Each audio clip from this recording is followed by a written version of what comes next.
YouTube, what's going on, y'all? So as you see in the title, we got a curly burst taper today. So I'm gonna start out this haircut with saturating the hair, getting nice and saturated. The comb wasn't working, so I went in with the pick, just that I could comb out those curls and the water could really sit into the scalp and have some type of longevity, so I don't have to water it after every section, after every cut. You know what I'm saying? So, and I'm saturating it well enough so when I go in with my comb and start to do my precision cutting, everything's smooth. The more saturated the hair is, the cleaner your guidelines, the cleaner your sectioning, and the cleaner as how you grab the hair with the comb and cut it. Just everything flows, right? So saturation is key, especially doing precision work.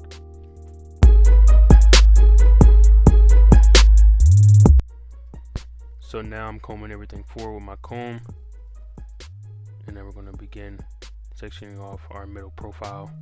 The middle profile, as far as the top of the head, when you're doing precision cutting, helps keep you on track. So this is a curly burst taper, not a burst fade, so the fade doesn't go all the way down to the end of the neck, and just around the temple areas. So I'm going to keep this fringe as full as possible, as far as me not cutting it with the shears, as in I will go in later within the video with the feather razor. But as far as making my middle profile, it lets me balance out the weight. It lets me adjust the weight, and it sets the tone ultimately for how much weight I'm going to do on the top of the head, on the sides, on the back, etc. So here, making the middle profile, and I'll say I'm probably taking off an inch, and as I get closer to the front, I'm leaving it because I know I'm going to take off more, just not right now within this section or within this part of cutting the middle profile. As like I said earlier, I will go in with the feather razor on the fringe in the front and the back of the head later on in the video.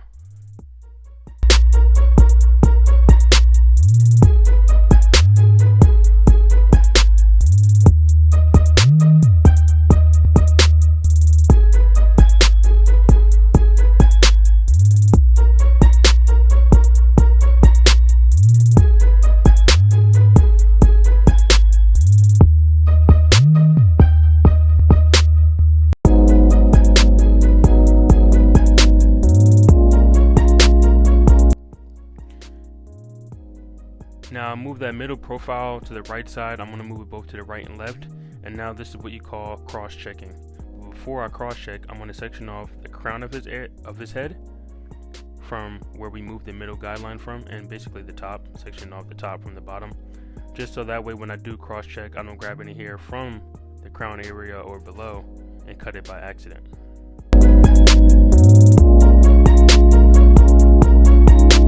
Like I said, I'm going to cut the fringe with the feather razor, so I'm saturating it here, and then the same thing with the crown. I'm going to section off the fringe, so I'm making a guideline from the middle of his head all the way to the vertical bar, and everything from there, sectioning off, not cutting it. So I'm cross-checking in between the fringe and the crown of the head.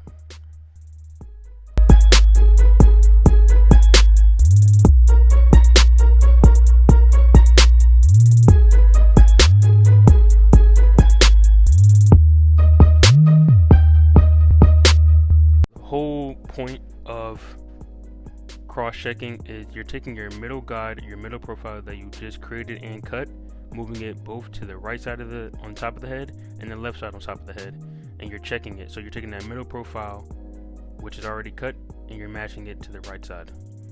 So I always take sections within, I would say, my pinky's width, no more than that, because I don't want it to be too thick, but I also don't want it to be too skinny as far as the cross-checking. As far as the middle profile, try to make it a comb's width or maybe a finger and a half, just so that way it's not too thick and that it's not too small. You want it to be a nice decent size when you're cross-checking or when you're setting your middle profile or whenever you're just doing any sectioning. As you can see here, when I'm cross-checking, I'm not really cutting any hair on his parietal ridge. Why? Because after I cross-check, I'll do the other side, the left side, move the middle profile to the left, do that, and once the cross-checking is complete, both left and right, I'll section off the parietal ridge and we'll do diagonal cuts moving forward, so that way all the flow of the hair goes forward, because that's ultimately where the fringe is going to be. And he doesn't get any lineup, he just gets his C-cups lined up, so that just makes the fringe and the taper just so much more natural than getting a lineup in the front, you know.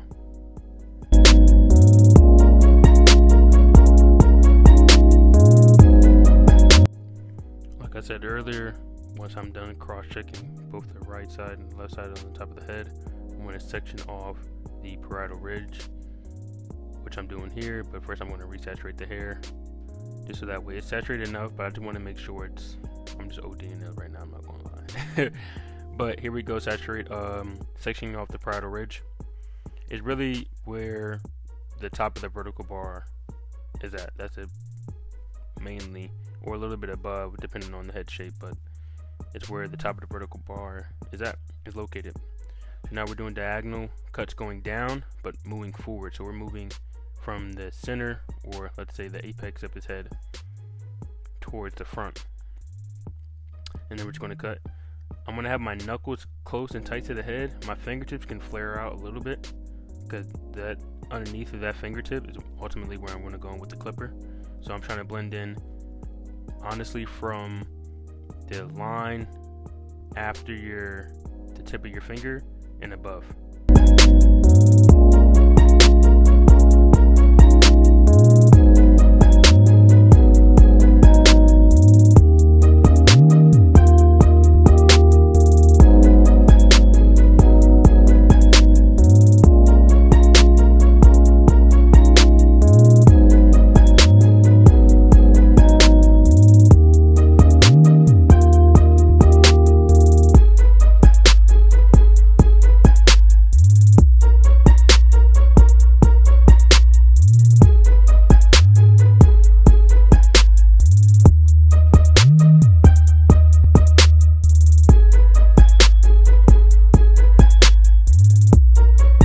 Here I'm bringing that right side on top of the head down, and then just really just cutting the tips so that it blends in with the parietal ridge precision cutting we just did.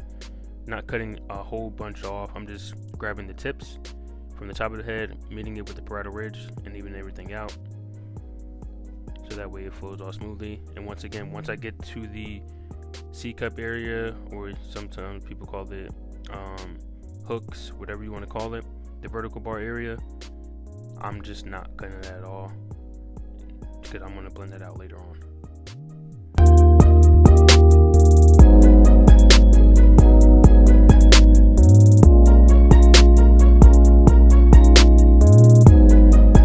As you see here, as I comb everything forward, the whole right side just flows everything. Here I'm going in to the back. The same thing I do on the top is ultimately the same thing I do on the back of the head, just I'm adding one more part. Sorry, had an accent right there, don't know why. But it's diagonal checking instead of cross checking. Cross checking is horizontally, diagonal checking is literally making a diagonal slit and checking from where you made your middle profile. So same thing on the top, middle profile in the center of the head and the middle of the head, and then I'm gonna go another middle profile or vertical section to the right side of this middle profile, and then another vertical section to the left side of the middle profile, and then I will begin my diagonal sectioning. As I take this middle profile and cut it, I'm slightly pulling it upwards to create that rounded shape. So the top of the head, we did the middle profile and we cut it square on, right, straight horizontally. For the back, I want to try to match it, so I'm going to angle it up, which gives it a curve shape instead of angling it 45 degrees or 90 degrees and giving it a square shape. Because even if he didn't have curls and he has short hair, I'm not going for a square shape here. I'm going for more of a rounder look, hence why I'm pulling the hair up, and also it complements the curls, because curls aren't square, they're loose, they're round shape, they're C shapes, right? So anything to complement the head shape but also the hair texture.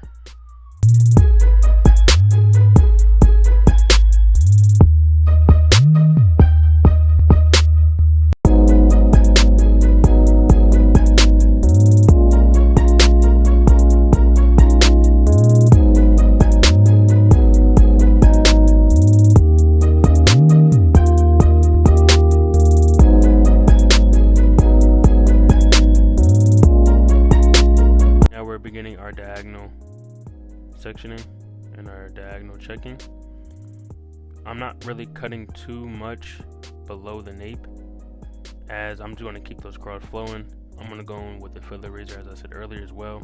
So I'll just let that do its work, and I measure everything above that or before that to it.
Now I'm finally going in with the feather razor on the bottom curls and not taking off too much weight, but I'm just evening out that curl, giving it that round shape.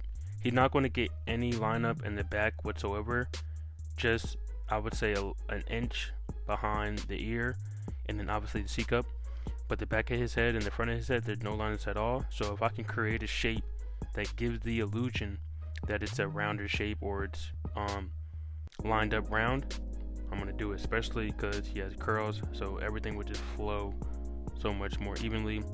It will look smoother, it will look natural. So that's what I'm going for, a natural look, a natural finish as far as the nape and the fringe area. And the same thing in the front. He was pretty firm on it, he didn't want it long at all, him or his mom. So I'm taking off weight and I'm taking off length.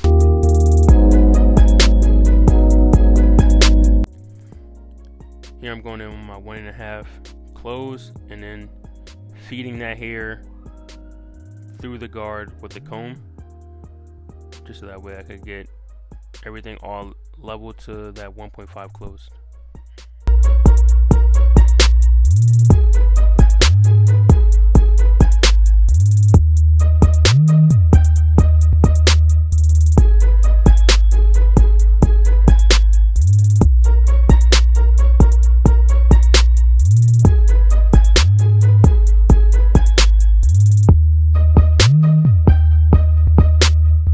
As I said earlier, I'm going to go in with my shears and just even everything out.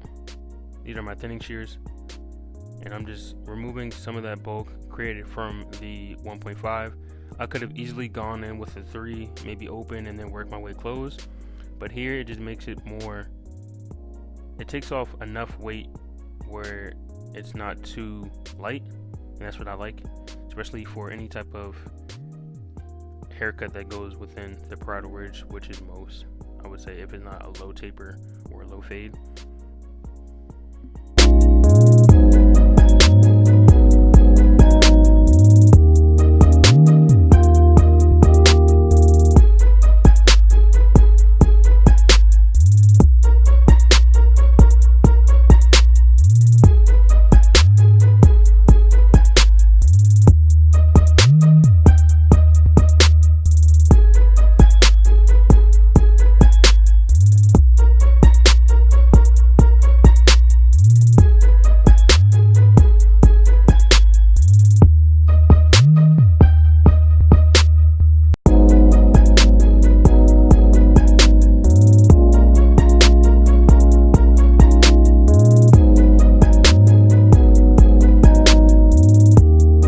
Next step up is my one guard open, creating the fingered width guideline just below where we set in, or right in the middle where we set in that 1.5 lever closed.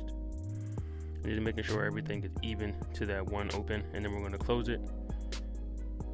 And then we're going to go in with that 1.5 again and take out the line above what we just created. Using the corners. I'm not creating another guideline. So if I'm not creating another guideline and I want to take out a guideline with a guard on or a guard off, you gotta use the corners of your clipper. If you're using the full teeth, all you're going to do is just raise a line and it's going to go higher and higher and higher and higher.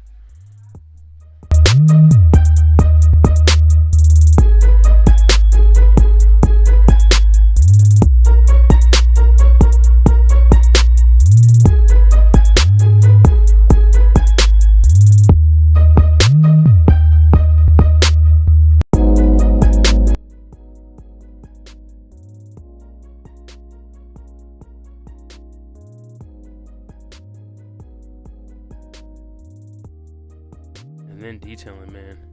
Grabbing those thinning shears, grabbing my fading comb, the smallest comb, small teeth comb, whatever you want to call it, and then just going at it, getting at those dark spots, blending everything out, nice smooth transition upwards to the curls, to the top.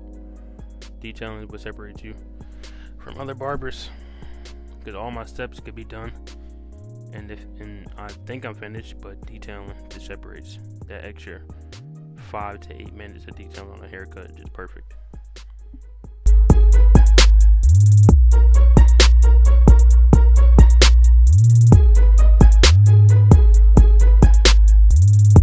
Taking that guideline out I made with the one open and close, and these are my only zero gapped clippers, my JRLs. I mainly use these for taking out lines and detailing overall, so that's what we're going to do here.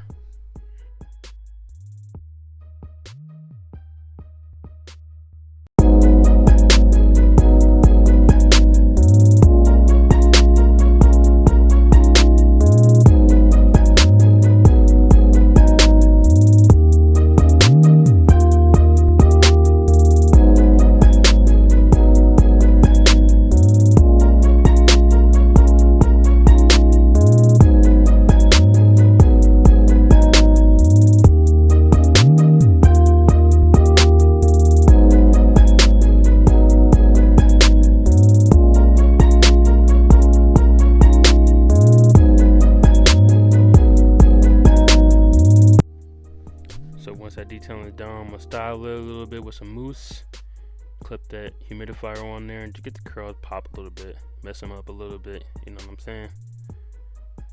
Really nice texture of hair he got. This is my guy.